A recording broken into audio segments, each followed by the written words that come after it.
Welcome to Impact the World, a podcast from West Park Baptist Church in Knoxville, Tennessee.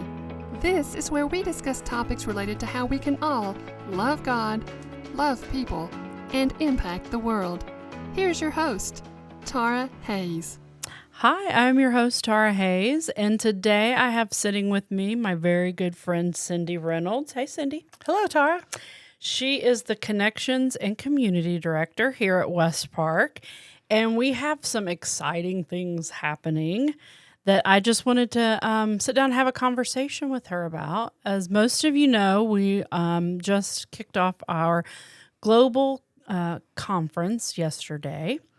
And the theme this year is open doors. And so the focus is open doors around the world and the things that God is doing there. But we also are having a focus on open doors in our community. And I think the best way to talk about open doors in our community is to talk about what that looks like through serving.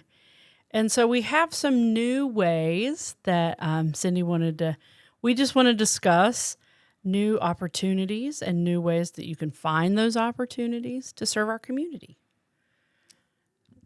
So, lay it out for us, Cindy. Well, let's talk about the webpage. Let's start there. Let's start on the webpage. We have a new page called Serving Opportunities. I mean, let's just call it what it is, right? It is. It's plain and simple. But I know we've always historically had a lot of different ways to serve at West Park. But I think to make it easy for our body, we thought that we would kind of revamp this page so that all of these opportunities that are listed are either like a one-day opportunity or a short-term opportunity. So they have a beginning and an end. Correct. Mm-hmm. And so it's I call it a one-stop shop, but it's a great place to just go and find out what are ways that I can reach out into my community. So let's talk about like what was the driving factor behind you forming these opportunities in the way that you have done this? All right. Well, in Connections and Community, we decided that, we are called to serve. And there are many ways that we serve our body, but people may not know that right now. Right. And in the past, we've had service days, and those are great, but we'd like those opportunities to go forward maybe throughout the year. There are always something going on. So that website that you talked about, there are going to be serving opportunities there, probably March through December for community groups, for families, maybe just a set of friends that you want to pull together or want to go do something together. Even if you're an individual that you just want to get out on a Saturday morning or some time to serve, go to the page and look for it. What can I do? You can sign up. You will be coupled with maybe other groups, depending on how many volunteers we need for a serving project. There's things for all skill levels and possibly even for your kids versus adult, more serving opportunities. So I think there's a big variety for everyone to be able to jump in and serve. Yeah, I think that's what I'm the most excited about and it's not just the Connections and Community opportunities. This is also you'll see other opportunities like with Cedar Brook. Right. We currently have an opportunity with the Knoxville Internationals Network. A lot of people know that as Ken. But I love that this is a wide variety of things. And also just something that you can jump in on and for all skill levels. I mean, that is one thing you'll see on the website, along with a little description of the day of serving or the event. You'll see is it kid friendly? Right. Or should it just be adults? Right. Probably shouldn't be sending the 5-year-olds to work with chainsaws and stuff. Correct. We want to keep everyone safe. Everyone's safe. But I think it's something still for everybody. Yeah. I mean, if you are a believer, I think you're called to serve. And so this just gives the church body an opportunity, one place to go find it, and then two, to ask questions if you have something. And it's throughout the year. That's the part that I'm excited about. Me too. Because we all get busy. Maybe we can't do it at one certain date if we have it on that date. But, you may be able to next month when someone might not be able to. Yeah. So there's plenty for everyone to jump in. That's exciting. So I know we have some coming up at the end of March and beginning of April. Yes. Do you want to give just like a little snapshot of what already have on the books? Sure, absolutely. So what's going to happen is that we are going to kick it off. We're trying to stay away from those holidays, So right now Wise. we have come out of the holidays and the end of March, and with spring coming up, everything needs a little sprucing up around the neighborhoods. And we focus on our community, we focus on our schools, and then we also focus on our congregation. So those are the three, titles. And then under that, so like we have the first one we're coming up is over at West Hills. So if you have kids that are already at West Hills, they may want to go serve over there. Oh, that'd be great. Yeah, it's a community cleanup. Now we're partnering with them. They already had a work day that we wanted to join in on. So we're doing that. So if you sign up for West Hills, you'll be joining in with a lot of other people. The next one that follows that would be Cedar Bluff over here. And we're going to be the ones leading that one. So it'll be just our team that goes over and cleans up maybe some neighborhood pickup stuff, some washing of windows, simple things like that. And it's just a couple hours in a Saturday morning that you can get out and then just go enjoy the rest of your day. Yeah, So, and I would say a lot of these, not every opportunity, but a lot of them are partnered with either other organizations or that particular person or organization that we're serving. yes, we will have both, actually. I know we partner with Cedar Brook a lot, and we have a team here at West Park that does a lot with Cedar Brook. Yeah.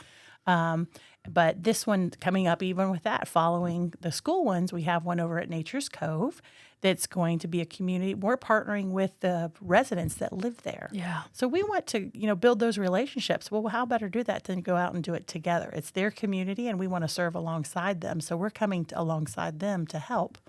Right. So- And I would say the one of the added benefits of serving our community is forming those relationships. I mean, that's key. And I think, in a time of, you think ahead in a time of crisis, or if someone has, or even if they're like starting to have spiritual questions, if they have a relationship with someone at West Park, they're going to come to West Park. Yeah. And it's just one more way that we can build that bridge to them and show them the love of Jesus. So I'm excited about it. And those conversations start through people knowing you ahead of time. And so if you go out, even if you're cleaning up and you're just talking to the neighbor that lives there, that'll be a great opportunity. And you can tell them about Jesus if you have the opportunity, but you can also just listen to them. Yeah. People just need people to listen to. They and really do. it's always easier to do it along with other people. So That's what I was going to say. It really takes a lot of the pressure off. Like, you're not by yourself. You're not trying. You have no motive other than to serve them. Yeah. And to get to know them. Yeah. And I know everybody that has taken a part always talks about what a great time they have, and the outreaches are really great. So I'm excited. Me too. The following one after that was the other one that's set up is a couple of them. We have our Dogwood Terrace, which is right next door. Oh yeah, that's literally our neighbor. Our neighbor. And we've done a lot with them over the years, and we want to continue to love on them. So that opportunity is also available, and that's for kids of all ages. They can come dig. Now, you may not want them too young. We still have to be careful for things like the cars and stuff. Right. But, so check out the serving opportunity, and it'll kind of tell you. But then there's also, hey, you're going to get to talk with them as well. We may not be partnering. We may be doing it for them. They might not be helping us. They're Right. usually a little older in age. And so, but they love us coming over. They are very excited. They really do. We've had a long-standing partnership with Dogwood Terrace for many years. Yeah, so they're very excited. And then, of course, we also serve our own here in the congregation, and that's our home team. And it may be someone who we have found out there's a need, and our home team are, of course, the folks that are no longer attending because they can't anymore, but there may be a need there. And so our deacons are great with, one, knowing what those needs are, and they help us to figure out how we can help in those situations to just serve our own as well. Yeah. Well, and that makes me think, so when a person goes to the website or and signs up, and we will get back to some more of those opportunities, but I just want, while I was thinking about it, when they sign up, the the person that is over that particular opportunity will contact them. Correct. Okay. Yes. Yep. You're going to go and sign up on the website. You're going to get information, and then either myself or Colleen will contact you initially to see if we don't have a leader, or if you'd like to be a leader. You're welcome to sign up for that as well. Please let me know. It's not hard. We in the Connections in the Community will get all the supplies and work with everything, and then you're just leading the folks that day. Okay. So that's an opportunity as well. So you're literally showing up to serve. Mm-hmm. Yeah. Correct. Well, that's great. Okay. So I think I do want to mention, if you do want to look at more of this, we have several of the opportunities out already. Correct. Like you said, the plan is kind of to have these opportunities march through the end of the year. Mm-hmm. And they'll always be changing. And once they're full, they'll be removed. Correct. So if an opportunity is listed, it's open and ready. But I really hope that people take advantage of this. Going to the website, you can go to wpbc.link/serve, and I'll put that in the show notes. Or if you're on campus, you can stop by any of the areas where we have information, the Welcome Center, the Hub, that kind of thing. And there are flyers about the current opportunities that Connections and Community has. Yes. And so I'm excited about the different ways that we're going to be able to serve and reach out to our community. 100%. And our congregation always jumps in. Yeah. There have been times where we've had 200 serving all at one time. So now it'll be nice just to see people serve in the groups that they're closest to. Yeah. And so I'm very excited to see how it rolls out. Me too. Maybe we'll do a follow-up and we'll get a report on how some of these opportunities have turned out. That'll be That'd great. be great. Thanks for joining me, Cindy. I'm glad to be here. Like I said, you can check out more information at wpbc.link/serve, or you can pick up a flyer when you're at church. Thanks for joining us today. Thank you for listening to Impact the World. To find out more about West Park Baptist Church in Knoxville, Tennessee, visit westparkbaptist.org.